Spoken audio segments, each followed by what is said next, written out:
तो आज है 22 फरवरी, जया एकादशी। जया एकादशी व्रत 2021 22 या 23 फरवरी। व्रत की सही विधि, पूजा व पारण। व्रत का एक नियम आप जरूर करें जिससे कि आपके जीवन में हमेशा सफलता बनी रहेगी। शास्त्रों में एकादशी व्रत का विशेष महत्व है। हर माह में 2 एकादशी तिथियां पड़ती हैं, तो एक शुक्ल पक्ष में और एक कृष्ण पक्ष में। आज हम जिस एकादशी के बारे में बात करने जा रहे हैं वो है साल 2021 माघ मास शुक्ल पक्ष की जया एकादशी व्रत तिथि। इसे पुण्यदायी एकादशी भी कहा जाता है। मान्यता है जया एकादशी पर भगवान विष्णु का पूजन करने से हर तरह की नकारात्मक शक्तियों से छुटकारा मिलता है और यह व्रत सभी प्रकार के दुखों को दूर कर मनोकामनाओं को पूर्ण करता है। तो आइए जानते हैं हम 2021 में जया एकादशी व्रत कब रखा जाएगा और पूजा का शुभारंभ मुहूर्त, इसकी पूजा विधि और व्रत के जरूरी नियम क्या हैं, आज वह बताने जा रही हूँ। तो जया एकादशी का जो शुभ मुहूर्त है वह है, जया एकादशी व्रत की तिथि है 23 फरवरी मंगलवार, एकादशी तिथि प्रारंभ। तो 22 फरवरी शाम 5:16 से एकादशी तिथि समाप्त है।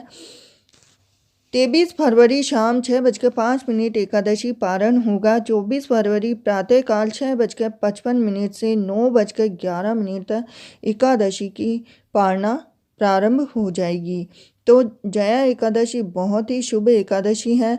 तो एकादशी व्रत के नियम 10वीं तिथि से ही शुरू होते हैं, इसीलिए 10वीं तिथि सात्विक भोजन ग्रहण करें और अगले दिन एकादशी तिथि को प्रातः स्नान आदि के बाद भगवान विष्णु का ध्यान कर व्रत का संकल्प लेकर पूजा आरंभ कर सबसे पहले पूजा स्थल पर भगवान विष्णु की प्रतिमा स्थापित करें और उन्हें गंगा जल मिले जल से स्नान कराकर तिलक कर पीले फूलों से उनका श्रृंगार करें। फिर उनके सामने धूप दीप जलाकर उन्हें पीले फल, पंचामृत, तुलसी दल भोग स्वरूप अर्पण करें। और इसी के साथ अगर आपसे यथासंभव हो सके तो इसके बाद एकादशी व्रत कथा का पाठ व विष्णु मंत्र का जाप और विष्णु सहस्त्र नाम का पाठ कर श्री हरि नारायण एकादशी माता की आरती कर पूजा संपन्न करें। एकादशी व्रत के पारण के बाद ही यह व्रत पूर्ण माना जाता है, इसीलिए अगले दिन द्वादशी तिथि को पारण के सही समय और मुहूर्त में विधि पूर्वक भगवान विष्णु जी का पूजन कर किसी जरूरतमंद व्यक्ति या ब्राह्मण को दान दक्षिणा देकर व्रत का समापन करें। और इसी के साथ अब हमें एकादशी व्रत पारण कैसे करें उसके बारे में आपको बताने जा रही हूँ।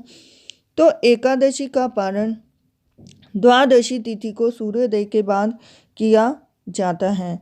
यदि द्वादशी तिथि सूर्योदय से पहले समाप्त हो गई हो तो एकादशी व्रत का पारण सूर्योदय के बाद ही होता है।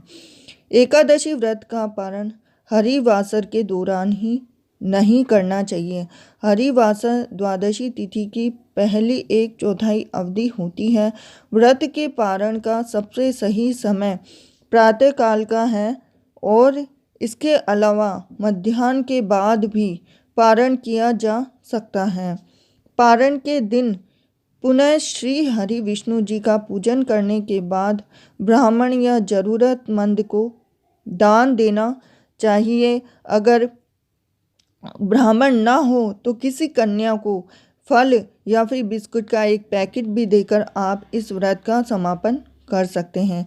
साथ ही साथ जो जया एकादशी का जो नियम है सबसे कठिन, शास्त्रों में एकादशी व्रत सबसे कठिन व्रतों में से एक माना गया है। कहते हैं कि इस व्रत का पुण्य तभी प्राप्त होता है जब कोई व्यक्ति इस व्रत को विधि पूर्वक और व्रत के नियमों के साथ पूर्ण करता है।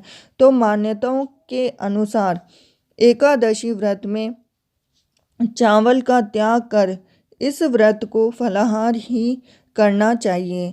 इस दिन शांत रहते हुए पूजा पाठ के कार्य पूर्ण करने चाहिए। एकादशी व्रत के पारण के दिन ब्राह्मण या जरूरतमंद को दान आदि अवश्य करें। साथ ही साथ इस दिन सात्विक और ब्रह्मचर्य का पालन जरूर करें। तो ये थी जया एकादशी का व्रत का पालन किस तरह करना चाहिए, उसकी पालना किस तरह करनी चाहिए।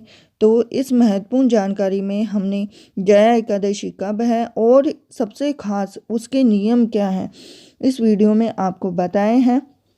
तो सबसे महत्वपूर्ण जो जया एकादशी है, उस दिन तुलसी माता की भी पूजा की जाती है और साथ ही साथ भगवान विष्णु की भी पूजा की जाती है। अगर आप एकादशी का व्रत करते हैं तो आप विष्णु सहस्त्र नाम का पाठ भी कर सकते हैं। साथ ही साथ अगर विष्णु सहस्त्र नाम का पाठ नहीं कर सकते तो आप तुलसी मैया पे जल चढ़ाकर उनकी शाम को गाय के घी का दीपक जलाकर उनकी प्रार्थना कर सकते हैं, आराधना कर सकते हैं जय एकादशी का। और सबसे ज़्यादा खास बात है, अगर आप एकादशी का व्रत करते हैं, अगर आप स्त्री हैं और विवाहित हैं तो अपने पति से पूछ कर ही जया एकादशी का व्रत करें। ये खास नियम है जो बहुत ही खास है। तो मिलती हूँ अगले वीडियो में। ओम नमो भगवते।